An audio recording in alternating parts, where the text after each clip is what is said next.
तो नमस्कार आप सभी को।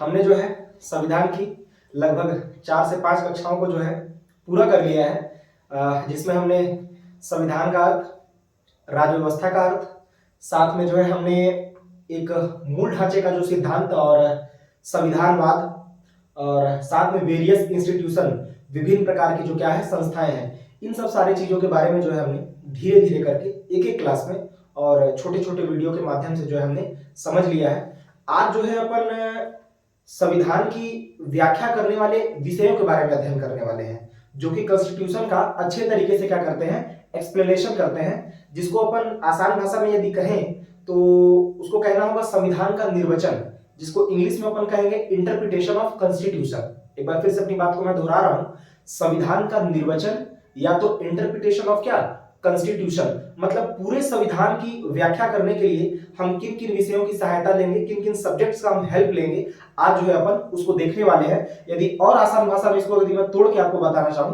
तो कुल मिला के बेसिक सा फंडा है कि आज हम संविधान का जो है पोस्टमार्टम करेंगे। पोस्टमार्टम एकदम उसको छोटे छोटे भाग में जो है अपन तोड़ के देखेंगे कि संविधान जो है कितने भाग में जो क्या हो सकता है, बढ़ सकता है। तो चलिए फिर बिना किसी देरी के जो है अपन स्टार्ट करते हैं टॉपिक को, इंटरप्रिटेशन ऑफ कॉन्स्टिट्यूशन।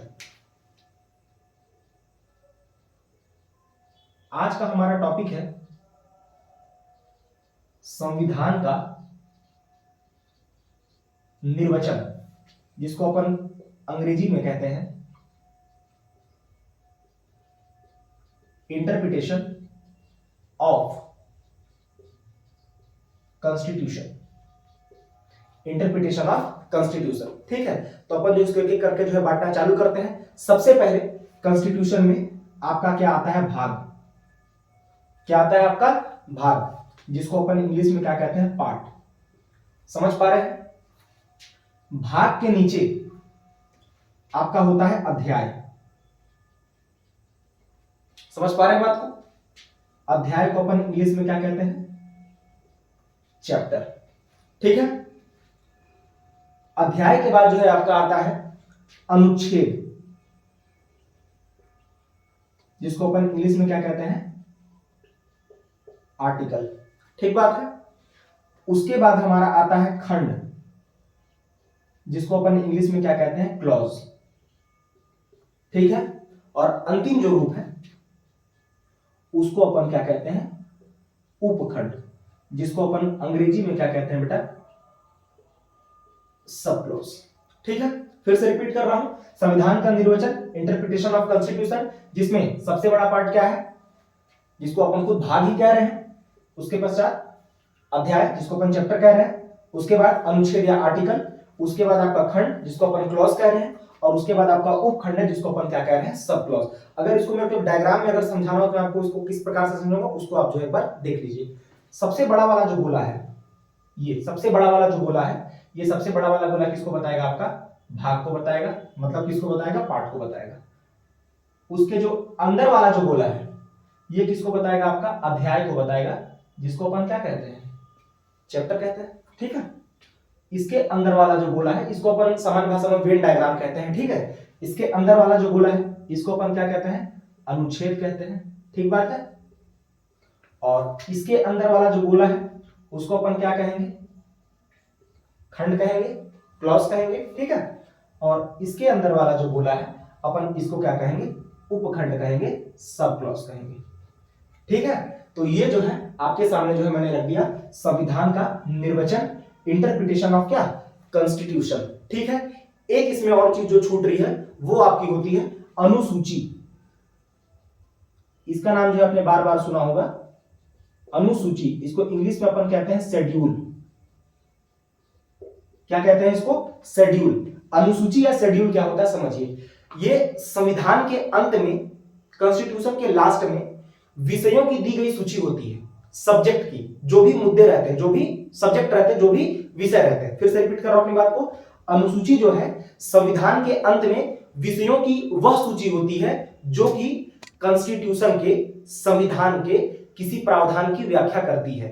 समझ में आ रहा है? फिर से रिपीट कर रहा हूं, अनुसूची जो है संविधान के अंत में, लास्ट में विषयों की वह सूची होती है जो कि संविधान के किसी प्रावधान की क्या करती है, व्याख्या करती है, किसी प्रोविजन का क्या करती है, वो एक्सप्लेनेशन करती है। समझ पा रहे हैं बात को? इस बात को जो मैं बोर्ड पे लिख देता हूं।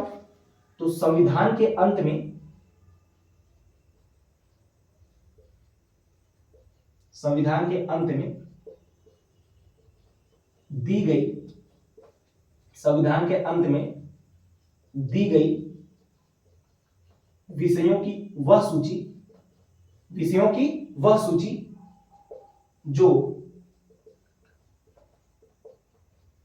संविधान के किसी प्रावधान की, प्रोविजंस की क्या करती है, व्याख्या करती है, एक्सप्लेन करती है। ठीक है, व्याख्या करती है। इतना समझ में आपको आ गया? तो अब जो है मैं आपको बताता हूं कि जब संविधान जब बना था, जिसको अपन मूल संविधान कहते हैं, कि जब संविधान जब स्टार्टिंग में बनकर जो है निकला था, तब उसमें कितने क्या थे, भाग थे, उसमें कितनी अनुसूची थी, उसमें कितने अनुच्छेद थे। तो अपन को जो है अभी वो देखना है। ठीक है, तो मैं, अगर आपने इस चीज को अगर अच्छे तरीके से समझ लिया है तो इसको जो है मैं मिटा देता हूं और उसके बाद मैं आपको बताता हूं मूल संविधान में कितनी संख्या थी और अभी वर्तमान में, प्रेजेंट में, एट प्रेजेंट जो है कितनी संख्या है। तो यदि आपने जो है इसको अच्छे तरीके से समझ लिया तो अब जो है मैं इसको मिटा देता हूं और उसके बाद जो है अपन देखते हैं कि स्टार्टिंग में जो है कितने भाग थे, कितने पार्ट थे, है ना, कितने उसमें अनुच्छेद थे, कितने उसमें आर्टिकल थे, और साथ में जो है आपका उसमें कितने जो है अनुसूचियां थी, कितने जो है उसमें शेड्यूल थे। ठीक है, तो अपन जो है जब आपका संविधान बना था उसको अपन कह रहे हैं मूल संविधान में। कैसे संविधान में? मूल संविधान में। कितने भाग थे? पार्ट, जिसको अपन हिंदी में क्या कहते हैं, भाग। तो आपको याद रखना है 22 भाग थे। ठीक है, उसके बाद अनुसूची, मैंने आपको भी तुरंत पढ़ाया है, अनुसूची जो है क्या होता है, शेड्यूल। शेड्यूल कितने थे? 8। ठीक है, और अंतिम जो है आपका, इसको अपन कहते हैं अनुच्छेद,